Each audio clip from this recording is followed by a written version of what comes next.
What's poppin', guys? So today we're going to talk about JJK Chapter 257. So it's finally here, Chapter 257, a long-awaited chapter for JJK. We just came back from a little break.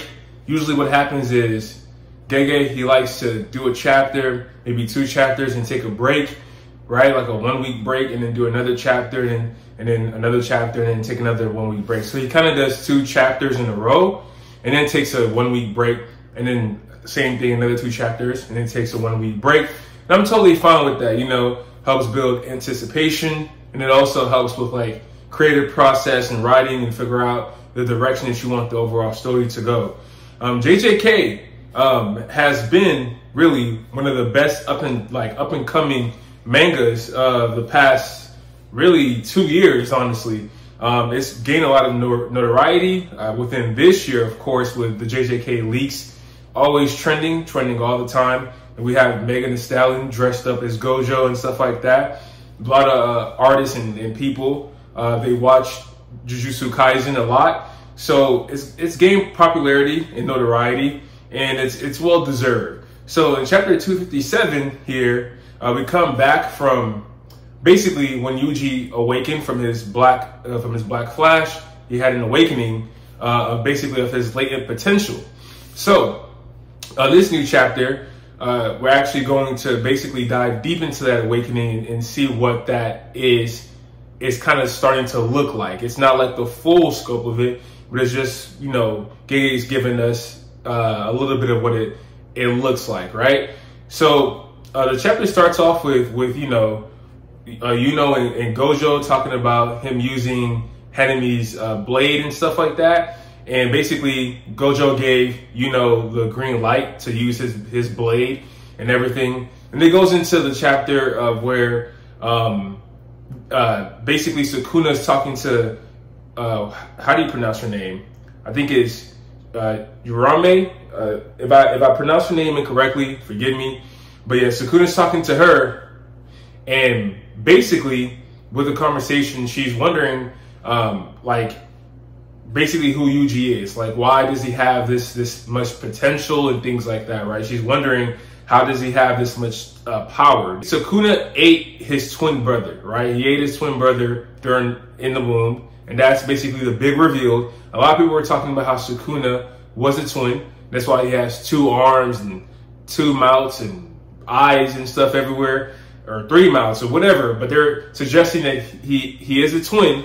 And also it makes sense because when we talk about twins in JJK, right? Twins are usually a bad omen. And that's actually not just in JJK. That's actually been a thing throughout a lot of different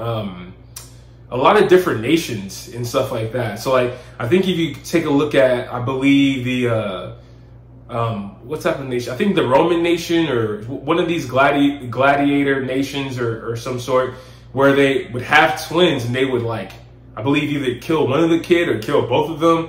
It just depends. They didn't like having twins. And this is actually not just a JJK thing that Gege made up. This is something that has been going on throughout all of history, right? There's moments in time where, you know, a person would have like parents would have twins. They would have to either kill one of the twins or get rid of both of the twins, etc., etc. So it makes sense. So basically we find out that Sukuna ate his twin in the womb, right? He ate his twin in the womb, and it makes sense.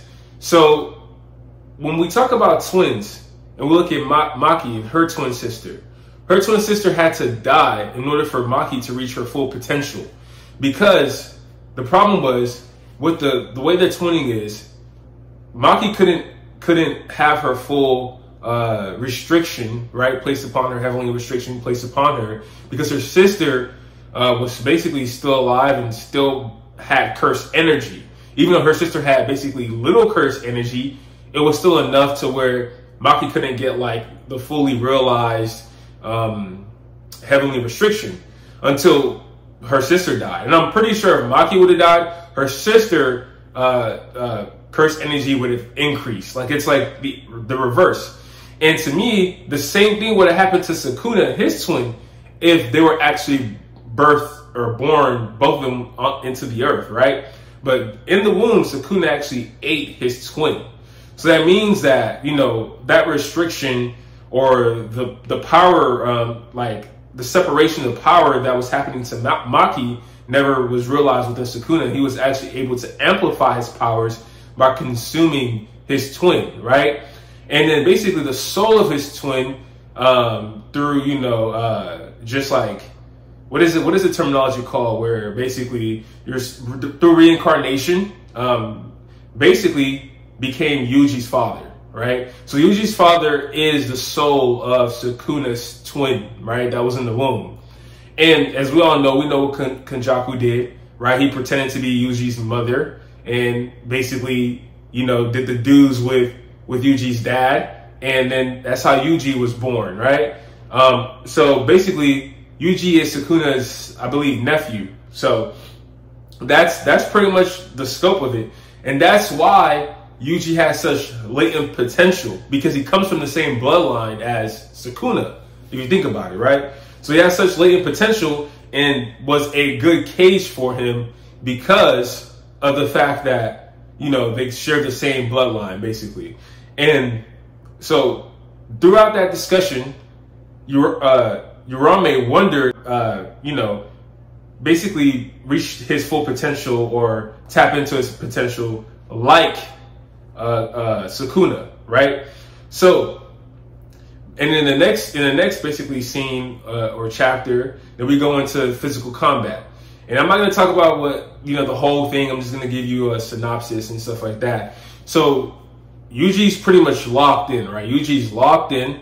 He's basically using, okay, so a big reveal here. If you guys, you know, are anime people and you haven't read the chapter or anything, this is a spoiler alert. Well, this whole video is a spoiler alert. So you guys you're already in the weeds already. So basically, Yuji started to use Sukuna's shrine ability, right? So it was told to us that Yuji actually has two curse techniques, right? Which is blood manipulation. Makes sense because he most likely consumed his brothers per se, the death paintings. He probably consumed them, most likely. And then the fact that Sukuna was held within Yuji, probably, you know, the residual curse technique that Gojo said was going to happen lingered in Yuji, and he's able to now use shrine. So Sukuna saw that he can actually use his shrine, which is basically his slash technique, right? His dismantle and his other slash technique. So Yuji's using that in the fight, you know, using dismantle to break up the pillars and the bricks, tossing it at Sukuna. And Sukuna is amazed. He's like, how is he even using this, right? He has two curse techniques. Like, how does he have it? And then he realized that Yuji's works a little bit differently than his, and that he's not using it 100%, which makes sense because he just recently, like, was able to tap into that curse technique. So Yuji's using, you know, dismantle. He's using the slashing technique and everything, and he's also hitting consecutive black flashes. Like the total count of black flashes, I believe, is 8, and he's hit that on Sukuna consecutively. And it's getting to a point where everything that Sukuna is doing, like Sukuna is like throwing punches, and he's trying to break through the ground to basically surprise Yuji and everything. But Yuji's like locked in. He's focused. He's not shaking to Sukuna's slashes. He's not like, you know, even reacting to any of it. He's basically healing at the same time and everything. And he has no reaction. Like, he's unfazed by anything, by Sukuna grabbing his face and doing the dismantle on him. None of that is phasing him.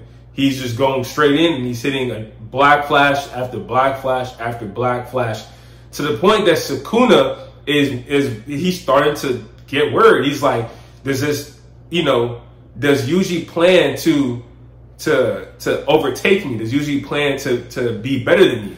And you know what's so funny? I came to a realization. The reason Sukuna calls Yuji brat so much is because that's his nephew. You know, like, it's crazy when you think about it. He calls Yuji brat all the time it's like you call someone a brat, like the way he's doing it is kind of like in a way where Yuji was his family member to begin with this entire time. So, and it just clicked to me like, oh, that's why he calls him brat so much. It's because first, he doesn't really like Yuji for sure, because they both on the opposite spectrum of ideologies. But he also calls him a brat because that's like his family, you know? And the way he looks at it, he's just like a little brat, this little nephew that I have and things like that. So, you know, it's really getting very, very interesting.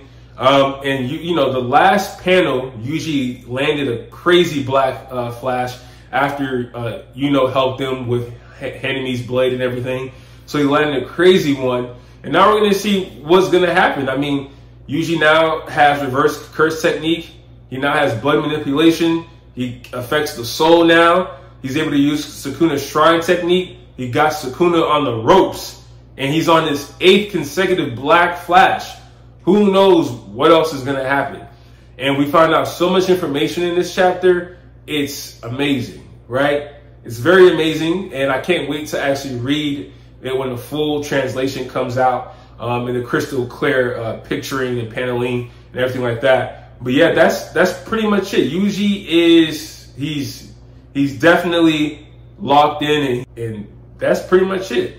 So thank you guys for listening, and I'll be back with more videos and things like that. And I just like to discuss things that I'm interested in and things that I like. And I like manga, you know, and JJK is a manga that I've been reading for a while now, and you know, I want to make sure that I can talk about the new things with you all, and you know, see if you guys also relate to what I'm talking about. So yes, if you haven't read it, please go read it. Definitely when the chapter officially comes out, it's going to be amazing. It's going to be great. So you guys go check it out, and peace.